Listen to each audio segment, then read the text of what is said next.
Hi there. I am glad you could make it today. We've got a story from the book of Luke that you have probably heard before, but this is a chance for us to talk about it a little more than you may used to be hearing about it. So, on this occasion, what was happening is that, as happened often, Jesus would be somewhere and people would come to him and ask questions. And a lot of times you had people who were experts in the Jewish law who would come and ask him things. Sometimes they would try to trap him, sometimes they were actually wanting to know the answer to something. And this guy seemed to be somewhere in the middle. And he came to Jesus and he said, um, what do I have to do to inherit eternal life? Okay, that's a good question, and one that we're all interested in. And Jesus, though, didn't give him a straight answer or give him a reply right away. He said, okay, um, what does the law say? Now, that's a good way to put it. That helps Jesus to know, if he didn't already know, how much this man knew. And it turns out this man knew quite a bit. He said, well, um, according to the law, I should love the Lord my God with all of my heart, my soul, my strength, and my mind. And I should love my neighbor as myself. And Jesus said, you've answered correctly. Do this and you will live.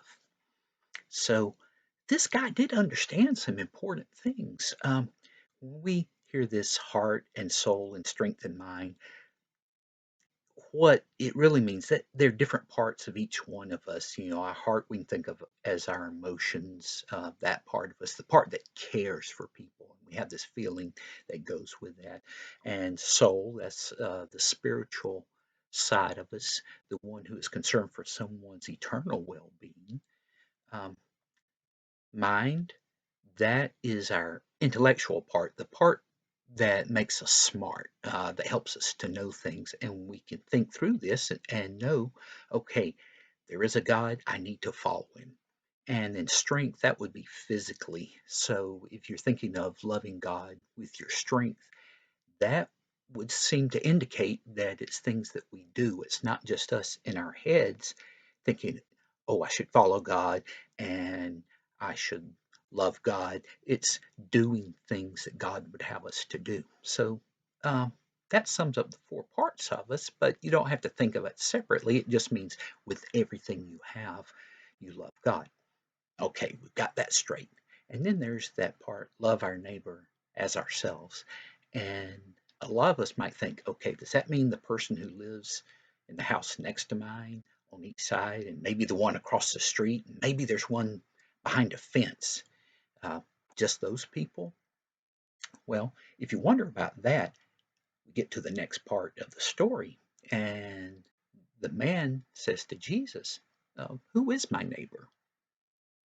Well, that seems like a good question and an innocent one, but the Bible tells us here that the man's trying to justify himself, and people have different thoughts as to what that means. Some of it seems to be that the man wanted to be able to limit who he loved to maybe those people next to him, or maybe to other Jews, or maybe to people who lived in Jerusalem, or maybe to just the priest, whatever that might be, maybe his own family, who knows. And other people think, okay, he's really asking a good question, but to justify himself, he wants to say, well, I don't have to love everybody. So Jesus responds by telling a story. Now, I'm going to tell the story, and this is the part you would have heard, and then we'll come back and talk about it a little bit. And in the story, he said, okay, there was this man who was going down from Jerusalem to Jericho, and some robbers jumped out and beat him up, and they took all of his things, even his clothes, and he was just left there half dead. He was wounded. He didn't have anything. They took everything he had.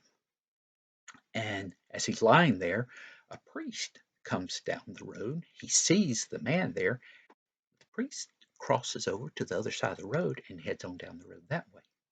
Then later on, a Levite, it's the same as the priest. He's coming down the road. He sees the man and he crosses over to the other side and heads on down the road. Then comes a Samaritan. Well, the Samaritan knows that this man's a Jew and he stops anyway. And he gets down off his donkey and he takes oil and wine and puts it on the man's wounds and binds the wounds and then puts the man on his donkey and he goes on down until he finds an inn and he gives 2 denarii to the innkeeper and says, "Take care of this man. I will be back in a couple of days, and then if he's had any other expenses, I will pay for that." Well, Jesus finishes the story and he turns to the expert in the law and he says, "Now, which one was his neighbor?" And the man goes, "Well, I guess it's the one who showed him mercy." And Jesus says, "That's correct. Now you go and do the same thing." All right, now this is where the story often stops. People just say, "Okay, do like this." But what you have to remember is that the Jews and the Samaritans did not like each other. And that's important in the lesson being taught here because the way it's laid out is that, okay, you have this man who is wounded, he's beaten up. Now, the road from Jerusalem to Jericho was about 18 miles, and there were places in it that were rocky, and thieves would hide in there, and they would jump out and rob people, and that was well known. And it's quite possible that Jesus was telling an actual story that had happened. Now, with the parables that he taught, they didn't have to be things that actually happened, and people understood that. It was a story that could teach you a lesson from it, and it would be things that were pretty common, and people would say, "Yeah, I could see that happening," and they could understand what it meant. But in this one, because it was so specific about what happened, and it was similar to things that actually did happen on that road, it's possible that this was a story about real people happening in a real way. In any event, the priest coming down would be and should be the person who would run to the man and try to take care of him, but he doesn't. And people can question why he did that. Well, one, if the man was dead, the priest might not want to make himself ceremonially unclean by touching a dead person. And while that is a reason, it's not a good reason. The same with the Levite. The Levites belonged to the same tribe that the priest did, but the Levites were not priests themselves, but they performed important religious duties and assisted the priest. And so you would think, okay, if the priest wouldn't stop, the Levi certainly will stop. Well, he doesn't either. He crosses over, and again, maybe for the same reasons, but they're not good reasons. And he heads down. Well, the Samaritan comes along, and the Samaritan would be the only person people would understand if he crossed over and went down the other side because this is a Jewish man who's been injured. And as I mentioned, Samaritans and Jews did not like each other. But he gets down and he takes care of the man. He binds up the wounds. Now we think, okay, that's odd putting oil and wine on wounds. Well, they had no understanding in those days of um, germs. So they did just what they found would help. Now, the oil they had came from plants. It wasn't like oil that you would put into a car. So it would have some way of sealing the wound and then the body could kind of start healing from within. And the wine itself may have had a little bit of alcohol content that would help kill some of the germs. But of course, the people didn't know that. They would just know that it was helpful to do this. So he helps him. He takes him on the donkey, so he's not even riding himself. The man is so badly beaten up, he can't walk. He goes to an inn, which is like a motel, hotel. It's what they had back in those days, probably closest to what we would call today a bed and breakfast. and he takes care of the man, but he has business to take care of, and he's going to leave. But he gives 2 denarii, these are coins, and he gives the 2 denarii to the innkeeper to pay for the next couple of days because the Samaritan intends to come back in 2 days. And he said, okay, I'll pay anything extra if you have to spend more money on something for this man. So, oh, the denarii, if you worked all day long, you would be paid 1 denarii. So this is a lot of money. This is as much money as you could make working for an entire day. And then there are 2 coins, so that's 2 days worth of work. So this man, the Samaritan, is really going out of his way to help this injured person. And what we learn from this is that this man is the neighbor. There's somebody he doesn't even know. What does that tell us? Oh, that we're to help people no matter who they are or what they are.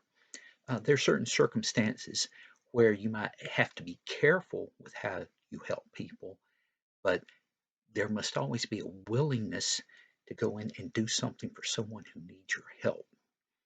And that's the lesson Jesus is trying to get across. Now, the great part in this is that he had the wounded man to be Jewish and the Samaritan to be the hero, because if it had been the other way around, then people would have been criticizing the Jewish traveler for taking care of a wounded Samaritan. Well, this way, the people had to realize that, oh, the Jewish people are God's chosen people, and certainly this guy needs to be helped. So, what the Samaritan did, even though it's hard to believe he would do it, you have to give him credit for doing the right thing. So, as we go along, we see more and more that Jesus, although he was going primarily to the Jews to get things on track for them, his teaching was not going to be limited to just them. It was going to apply to everyone in the world. And this is an early indication of that. We've talked about in other circumstances, but now you see that this is going to spread, and there is no excuse for not helping anyone who needs our help. All right, I will leave this lesson with you. I will show you I'm wearing this tie today. We have 2 people, and you think of it as the donkey being the balloon, and Tigger is the one who stopped to help Pooh, or the other way around, however you want to look at it. But in any event, one's helping the other. All right, you have a good day, and I hope to see you next time. Bye.